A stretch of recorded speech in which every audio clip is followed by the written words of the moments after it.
В Саранске оживают мифы. Происходит это на выставке живописи и графики вологодского художника Михаила Копьева. Его супруга Ираида Валентиновна уверяет, посетив экспозицию, можно оказаться в виртуальном пространстве книги.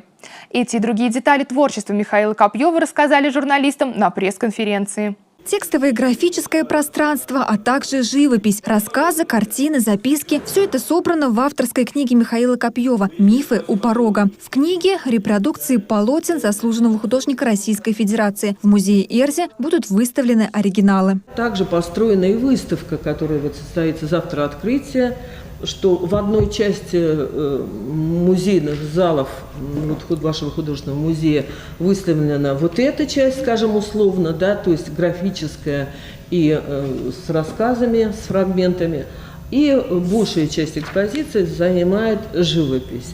Михаил Копьев – художник яркий и многогранный. Он работает в разных техниках и жанрах. Сюжетно-тематические, исторические, бытовые картины, пейзажи и портреты. Экспозиция в полной мере отражает многогранность таланта мастера. Важный мотив его творчества – православие. Художник неоднократно изображал святых – Серафима Саровского, Сергия Радонежского, Николая Чудотворца. Картина «Христос в пути» не оставляет равнодушным ни одного ценителя искусства. Иван Владимирович не может сдержать эмоции. Представляете, подхожу к этой картине, вот с правой стороны, я вижу, с картины туман спускается. Прямо в зал. У меня такое ошеломление, потрясение. Я такого никогда не встречал. И потом очень долго стоял перед ней, потому что работа уникальная по наполнению, по качеству исполнения. Она написана не только руками, но и душой, сознанием.